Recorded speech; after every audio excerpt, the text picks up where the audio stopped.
Hey, welcome to Eventual, your OG prediction market podcast. I'm Alex Keeney, and we've got Domer in the co host chair today. We also have an awesome show for you. So, first of all, you guys have been seeing all of the fake polls out here, but here's a contrarian perspective on why that might benefit traders.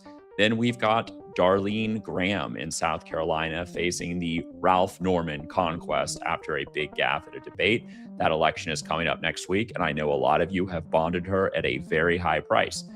Finally, what's going on with all these young ladies hanging around Donald Trump and who will be his next press secretary? We've got some tactical intel for you on that too. But before we get started, just go check out Polymarket. They are back in the US. It is polymarket.us. They'll give you a little candy to sign up for the account. And this is our reminder to you that their data powers this show. We support them. We like what they do for traders. And again, they support us here at Eventual. Finally, a quick note about the legal trade safe out there, guys. This show is not financial advice. People who come on this show oftentimes hold positions and they might change them without telling you. So don't take this as strict financial instruction. This is an informational show. And then finally, if you use polymarket.us, remember it's 18 and over only. There are restrictions and eligibility requirements. Trading is risky. 100% loss can occur. And it's not available in all US jurisdictions. So see polymarket.com/TOS for more information. And now we are going to roll. Higher performance and faster and more reliable. Nothing else has been done in a way that nothing else will ever know. Gomer, you look like you're in vacay mode. You're still making time for this show? I am, yeah. It's on the road. A party shirt. We like a party shirt. None of these neutral colors.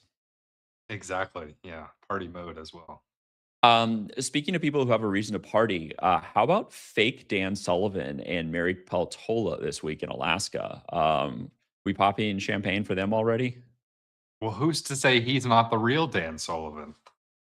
That's that's true. And if Peltola wins this race, I feel like she got some encouraging numbers. If she flips that seat to Democrats, fake Dan Sullivan might actually be the hero here. He might get the Dan Sullivan crown. Yes, and then we hear the Democrats would complain about the Green candidates for a long time, like Ralph Nader. Maybe we Yeah. finally hear, you know, the conservatives complaining about fake candidates. Yeah. So big theme this week, I think, is like starting to fill in the picture of what this midterm election is actually going to look like. We're leading right now with an election in Alaska that's very important to that. But props to fake Dan Sullivan, and we'll see if Mary Peltola can keep that Democratic edge. Are you also following the? I feel like there's like several layers of weird sexual palace intrigue in the White House right now, and like one of them is this like Natalie Harp aide, but the other is who will replace Caroline Leavitt. Are you trading in here, or are you just like eating popcorn the way I am?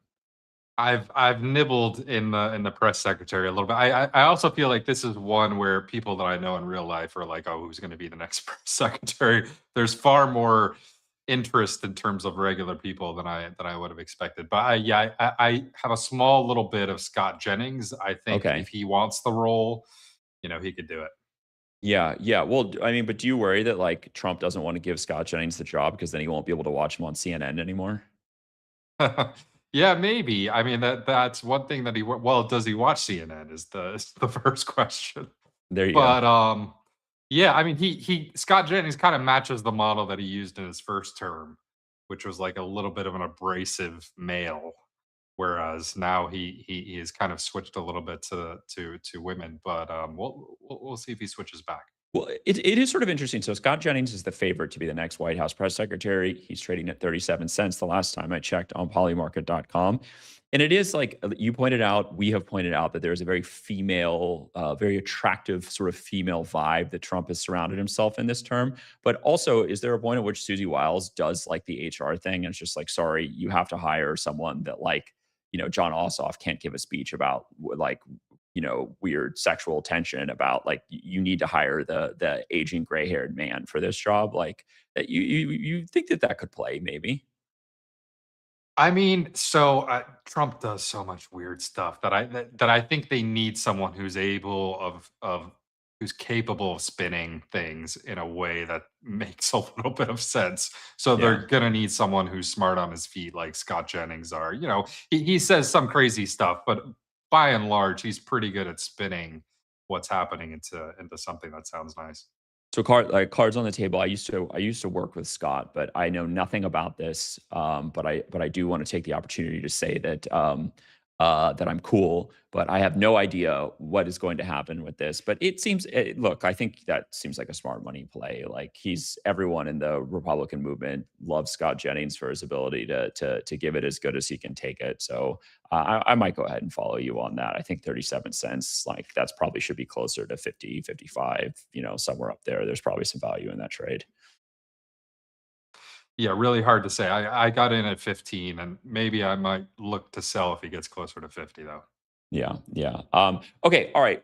So let's get on the program here. So another big story we got this week is a joke that we make a lot on this show, which is um, are polls fake? The answer is that in some instances, polls are in fact fake. I think the relevant part to traders, though, isn't that they should pay closer attention to data because everyone already knows that already. It's the meta discourse here about, well, do we have an epidemic of over bonding? Because these polls during the primaries have put a lot of traders into very expensive, like, this week it was, what's his name, Alexander Vindman in Florida. Of course he's going to be the Democratic nominee. I'll buy those 95-cent shares. And then all of a sudden, like, you're bouncing rent checks, and your wife is leaving you, and your kids are getting kicked out of college for not having any money because you overbonded that. And we've seen that a few times here. So do you want to declare this? Do you want to declare this like the golden age of long shots, or do you want to throw some water on this take? I mean, people bonding bad stuff has been a symptom or a disease for many years now. So that's not new. I would say there's a lot more money in it, and there's a lot more frequency of what people are trading on. So for instance, it seems like every single week this primary season for at least the past few weeks, someone that's been trading at 5 cents has Yeah. ended up winning the nomination for their party. But yeah, I mean it's crazy what's happening right now. Yeah, yeah, yeah. Um, but like we're trend chasers, and are we declaring the 90-cent bond dead? Are you willing to put like the done chain on the 90%, 92% trade? No, no, but I mean, so I'm very big into bonding. Like this is Yeah, something that I think about a lot, but not only bonding, but also like taking long shots and stuff. And it really comes down to the quality of information, right? You yeah, cannot be bonding stuff if you have low quality information or sparse information. Like you can't be bonding things based on vibes because so often we just assume things that are simply not true. By the yeah. same token, if you have a lot of high information data and you're extremely confident and you've tested your hypotheses, like that's an area where you can and should be bonding. So, I mean, it's definitely a balancing act in terms of what you should be doing. And I suppose like we've been talking about polling misses that polling gurus say are totally within the bounds of explanation in some of these primaries, but the dynamics of a Republican versus Democratic election are very different from like the dynamics of which wing of the Democratic Party will prevail in a civil war and a low turnout, whatever, right?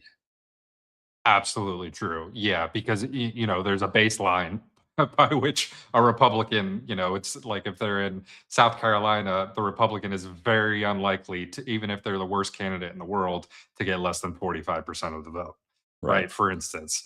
But, in a primary, it's much more chaotic because then you have kind of tribalism within the party, and it's hard to predict. And they're also lower turnout, so you have higher variance. So yeah, there's a lot of factors that come into It's play there. it's it's such a bummer because like sometimes trading, especially on elections, is like a season arc or something like that. And if you spotted early in this season that this was going to be a theme, like you could be buying a sports car right now.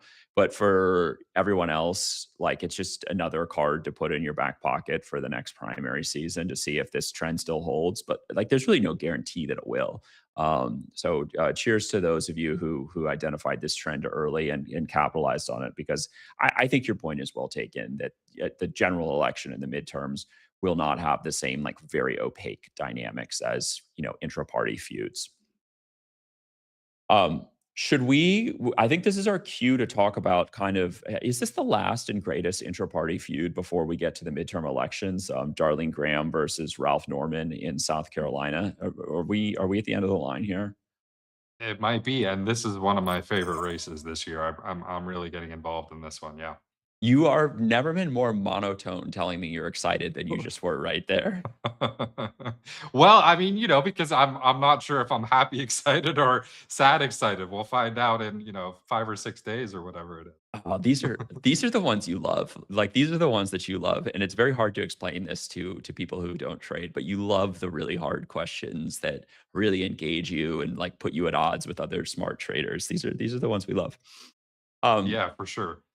Oh, okay. So I will tee up the story that a lot of our audience is already following, but like let's all get in the same place. So Alec Hernandez over at Politico writes, "This is the day after the South Carolina debate, which we watched so that you don't have to." He writes a story slugged, quote, "Woefully unprepared. Graham critics seize on her foreign policy misstep." South Carolina Senator Darline Graham has given opponents fresh ammunition to attack her on her biggest vulnerability, her inexperience. So, this is how we get to this sort of I don't really know what Taiwan is meme. And this is how we get to a sort of national discourse about should Lindsey Graham's sister just be able to walk into the Senate with Donald Trump's endorsement. And the market reaction has been dismal. Absolutely dismal. So since that August 17th debate, Graham has fallen from an 89-cent favorite on Polymarket.com to, as of when we pushed the record button, she was down to 70 cents. So this is like pretty calamitous if you are some of the people holding those 85-cent shares of Darlene Graham to be the next South Carolina Republican nominee. So Domer, 89 cents to 70 cents. You just got figuratively hammered. Is this a buy or a sell or a hold if you are hanging on to those 70-cent Darlene Graham shares? Ooh. Well, so I'm on the other side of it. I have almost 100,000 shares, maybe even more than 100,000 shares of Ralph Norman, maybe 150, whatever it is. I have a lot of shares of Ralph Norman right now, and that's hard. That it's hard to figure out when you should catch a falling knife or sell a falling knife or whatever it is that you're trying to do. But and the other thing that's interesting here is quantitatively like she should be winning, right? She has far more Yeah. money, support, Trump. She got an endorsement from the guy who came in third place. Like there's a lot of things in her favor, but qualitatively, it's trying to price how this debate fallout is going to play out among the state. Like, okay, even if we assume that this is the worst gap in the world, like how far is it going to spread amongst the electorate? How much are they going to care? Like all Right. of these things are really, really, really hard to figure out on the fly. So, but I do tend to think that she's still overpriced and that people are anchored to just the past and that we're in a new world where people are going to view everything she says in a very different way, and she may do very badly with late deciders. I I take caution when I see Nikki Haley tweeting mean things about Darlene Graham. Like I'm always looking for the signal that the people who organize volunteers and like get people excited about elections are not excited about a candidate. But the weird thing that I run into is that Ralph Norman, again, like again and again and again, you see this in politics, seems like the wrong candidate at the right time.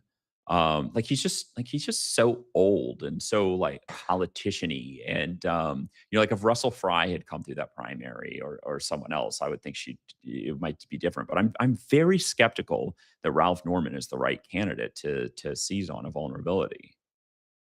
Yeah, and there's so many like interstate politics here that's happening because not only it's a very red state, obviously a very Trump supporting state, but then also Nikki Haley and then the guy who came in fourth place, the former governor. I'm forgetting his Mark name, but Sanford. Yeah. exactly. Mark Sanford Low country also ran guys, right? against. So literally the two primary Trump opponents, Sanford and Nikki Haley, are both from an extremely red state, and they both would kind of lean into Norman. But whereas Norman has also taken some very extreme pro-Trump stances, so it's all so complex here, and there's a lot of countervailing things that are happening, and it's really hard to figure it out.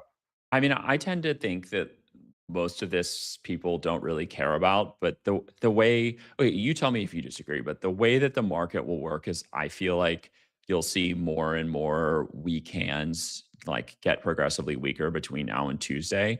And that if you want to bet on Darlene Graham, like you can probably get a better price between now and then. Like maybe the exception is if there's like a Post and Courier poll or something that puts a foundation under her. But I feel like now is maybe not the time to buy Darlene Graham shares. Maybe. Yeah, I can see that. We also have zero polls. There has Yeah. been not a single poll. The only poll that was released was a Norman internal, where Yeah. obviously he had himself winning. But yeah, people are kind of bumbling around in the dark. So if and when we get a poll, finally, the price could move quite a lot in the Yeah. direction of the polling favorite. Yeah. Yeah. And I did see that I think she bested Norman by 8 points in the first round. That's not an enormous amount in a weird runoff. Like Not at all. that can go Yeah. quick. Right. Finally, let's bring the human element into this a little bit. I have heard, I'm a big rumors guy. I've heard that the MAGA Kiwi Club is betting the farm on Darlene Graham. How do you feel about being matched up against the House of Kiwi? Not at all intimidated. Like, yeah, it goes back because those are very quantitative oriented people, and I'm sure the case for Darlene Graham is extremely strong from a numbers point of view. But I think there are other factors here which kind of excite me as a trader, that I'm happy to take a risk on Norman prevailing, and then we'll see. Maybe it won't work out, maybe it won't, but yeah, it'll be fun. Okay. All right. Well, you're a little braver than I am, but I might see if I can get a good price on Darlene Graham closer to the election. But I feel like I've missed this trade. I think. Well, I don't know. I think Graham no, Norman yes was a smart move, and I've sort of gotten out of sync with the market ever since then. Okay. Well, let's talk about things that are less interesting than my inner monologue. The United States national debt. I've been hearing for my entire life that this is going to be the big story, but it is a moderate sized story this week. Maybe we can make it a big story. So I will throw it to the Wall Street Journal. Goldfarb at the Wall Street Journal writes, "Quote: The U.S. debt just topped $40 trillion. How we got here? The U.S. has hit a new borrowing milestone, while debt as a share of GDP nears levels last seen during World War II. In recent days, rising long-term government borrowing costs and a sudden reversal Wednesday after the Treasury announced plans to buy back more long-term debt have underscored the stakes." So there's like a lot of stories that we talk about here that are coming into play: interest rates, the fancies of Congress and Trump. So my idea to make this interesting is just to like rip through a couple trades that have something to do with it, and we can make a judgment about whether or not the American people or Donald Trump or Congress actually cares about the national debt getting to World War levels. So you want to buckle up with me here? Yeah, let's do it. All right. Well, so in the past, when there's been just like jaw-dropping bad fiscal information, the Republicans have either threatened to shut down Congress or shut down Congress. So Polymarket.com lists government shutdown on October 1st at a 15-cent probability. So this market has not budged an inch, really. Is there any reason to be long a government shutdown at 15 cents? I'm not sure there is, but I also don't think that's something that you want to be bonding. Because Yeah. chaos within the House Republicans can always, sprout up at any second. So I would say, don't do anything with that unless you've researched it very extensively. I did see that the House passed its version of a CR with 20 votes to spare. So, like, Trump could, to me, this is like more, will Trump have ICE like shoot people type question, or, like Trump kind of needs to blow it at this point, I think. But, Trump risk is, I suppose, worth 15 cents. Yeah, I mean, there's a lot of chaos in the world, Iran, otherwise domestic. Yeah, so bad stuff can definitely happen. Yeah. Yeah, yeah, yeah. Well, I might get in here. Another What U.S. side? debt. What side are you getting in? 15 Man, cents? yeah, I know. I might take the 85-cent trade here. I Okay. might. You're like, yeah, you'll thank me later. Domer says. All right. Another. It does. That does just feel like one of those trades where like you can galaxy brain your way into like the most obvious atom bomb exploding on your P&L if and when it does. Like if and when Anna Paulina Luna sends that tweet, like if and when Hakeem Jeffries does that presser. Okay, well, I'm gonna blush. Okay, I've got another U.S. another U.S. debt downgrade by 2027. So we'll like Fitch or Standard and Poor's say that the U.S. debt has gotten shittier. That is also trading at 15 cents. Long or short, 15 cents that the U.S. debt will be downgraded by the end of the year. Yeah, probably short. I mean, 15 cents is high. It's a very, very rare occurrence. I think it happens like maybe every 5 years or something like that. So over any 5 month time period, it's going to be very, very small. But you know, as we just talked about, there's a lot of chaos in Iran. So I mean, you don't want to be. You got to be very careful bonding something like that because if we're involved in some sort of quagmire, then that's the exact and we're involved in a quagmire overseas and then domestically we're having a lot of trouble passing funding bills. That's the exact recipe that they would use in order to downgrade the US. So my rough pricing would be 5 to 10 cents. Yeah. So I think this is really more of a will an Iranian ballistic missile hit Fort Knox question. Like to me, I mean, usually you get a fair amount of warning if you're the type of person who wants to monitor what Moody's and S&P write. You can get a decent warning that this might be coming. To my knowledge, no such warning has been issued. So I think this is actually a pretty safe buy at an 85-cent no. And then last but not least, Trump to reduce the deficit this year. So are we so freaked out about $40 trillion of debt that anything will be done at all about it? This is a 1 cent trade that Trump will reduce the deficit this year. So I think no trade is probably the best trade here. We are decades removed from the Ross Perot commercials where he's getting on and explaining how bad the debt is to everyday Americans. I do not think this is a high priority for Trump. I would be selling 1 cent if you told me, you know, 2 years from now that he would be potentially reducing the deficit. Yeah, it's not going to happen. Yeah. And time value of money here for those of you who are bonders. I don't think the 99 cents is worth it. Okay. All right. Well, let's move on then to our Oracle of the Week and our Dunce of the Week. I'm glad that I get to be the good cop here. This is where we tip our hat to people who provided great information, where we recognize market moving intelligence, wherever it may be. And I think in your case, I think you're trying to communicate a different message, right? Slightly different vibes on my message. Yeah.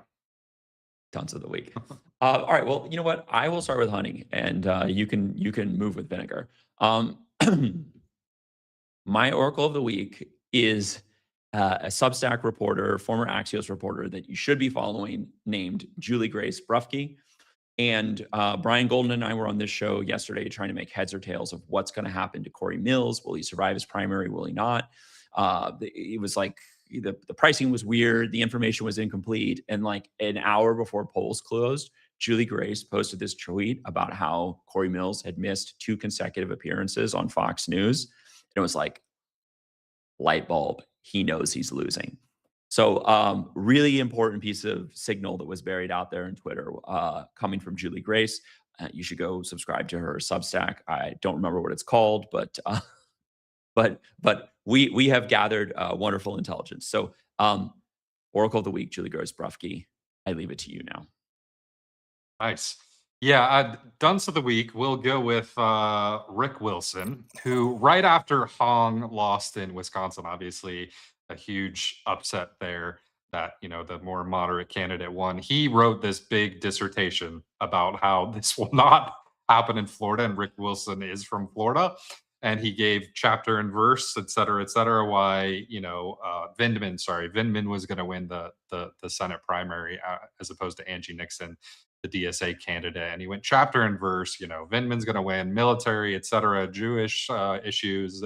And okay, not only did Vindman lose, but he lost by 12 points.